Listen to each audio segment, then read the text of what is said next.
Hi, my name is Caitlin Picton, and I'm doing the film review on When Two Worlds Collide. And this documentary was actually published in 2016, so it's pretty current. And this documentary takes a hard look at how indigenous peoples clash violently with the Peruvian government over land and economics.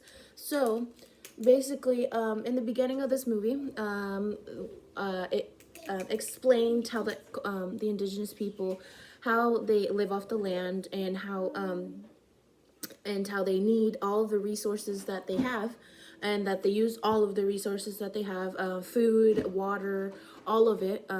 They basically don't need anything. Sorry.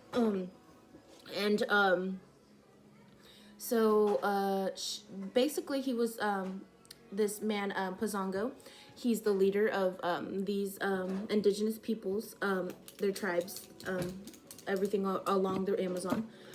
So basically, they live off the land. They are taught to never mess with the land, to leave it in better condition than they were received. So for the future generations. So it's always going to be better and better and better, and never worse. Because if you leave the Amazon worse, it's just not good for you and not good for your future generations. And they were taught to respect the land and what it gives you, and that the earth was borrowed. Basically, you're borrowing it. It's not yours. You can't do what you want with it. And so in that, the beginning of this whole clash was a North Pipeline. It's called the North Peru Pipeline, and in this this pipeline, it basically ruined all of their waters, even plant life, food, resources, everything. It destroyed mostly all of their resources, including plant life. It was just a terrible oil spill, and it basically ruined everything. But they're doing what they can to work around it, basically. But in this whole pipeline, it shows the beginning, and the beginning of how the president basically took all their rights away. So in saying that, Peru's president, his name is Alan Garcia, and he actually he calls their land a waste, so better have private companies buy their land, because it's just waste. He believes that these people are living in waste anyway, so he might as well just sell it off. And in that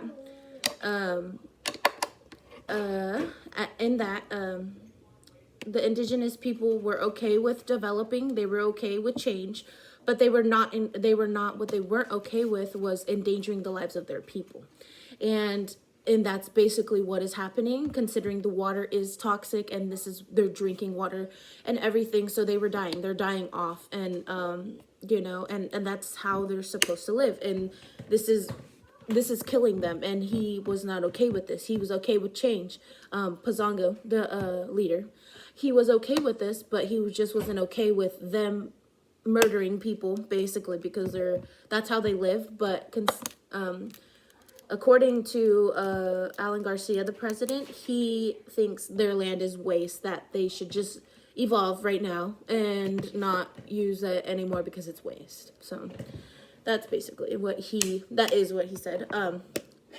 And in that, protesting started 11 days.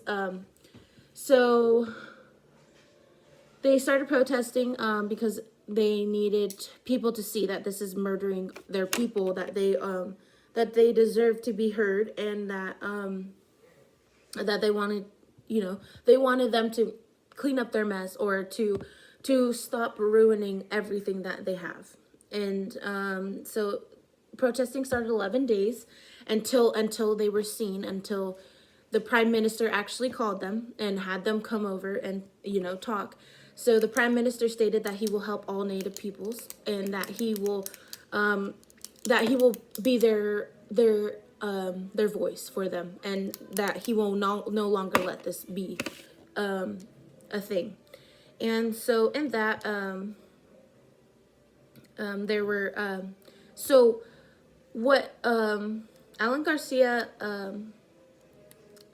stated, what he made was 2 forestry laws, and these are controversial laws. They go against everything that was actually, there was laws made to protect these indigenous people, and these 2 laws that he created basically took all of them.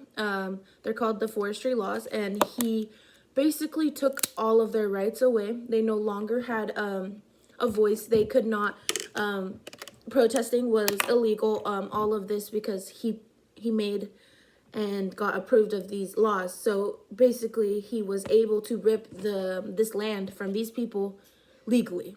And there was laws stating that that wasn't legal until he made 2 other laws saying that it was. So in that, there was retaliation. And in the retaliation protest, they were getting aggressive with each other, all of this. Basically, there were 2 murders on Alan Garcia's side. He had his soldiers. They murdered 3 of the Pazangos people, the indigenous people, and they were beaten to pulp very badly. Their faces were demolished, their bodies were just terrible, and so it was premeditated for sure. And yeah, so they brought the bodies, and then Pazangos people retaliated. They kidnapped 38 men of their soldiers, and 38 of them, they put them in the shed. And 2 days later, no one came for them. No one, they were on a radio talking with the president, telling him, we have your people, come and get them, listen to us, this and that. They never came for 2 days, and at that point, the indigenous people had enough, and they were like, they're not listening, they're not going to listen, they don't care about their people, so we're going to kill them. And so they took 18 of the 38 people and murdered them in the mountains, and brought their bodies to the border of the Amazon, and that's where they were heard, finally. So they were heard, and then they basically got what they wanted. They got a hearing, and Alan Garcia stated that these 2 controversial laws are no longer standing. They're withdrew. They're overturned. They are no longer all of this. And that actually took 13 days after the retaliation for him to actually be okay. This is not okay. I'm going to take this off so there's no more bloodshed, basically, which he should have done before the bloodshed, because these laws were just outright just wrong, just totally wrong. And yeah, so Pazongo was charged with all of these murders and retaliation and everything. And basically one more thing I wanted to say was, which provides to everyone, to all indigenous people, basically. This lady investigator, she stated, they wear a crown that gives them the right to kill. So no one was charged with killing these indigenous people because they wear a crown. Oh, the only people who were charged for killing was the indigenous people. And that's what I wanted to end with. Thank you.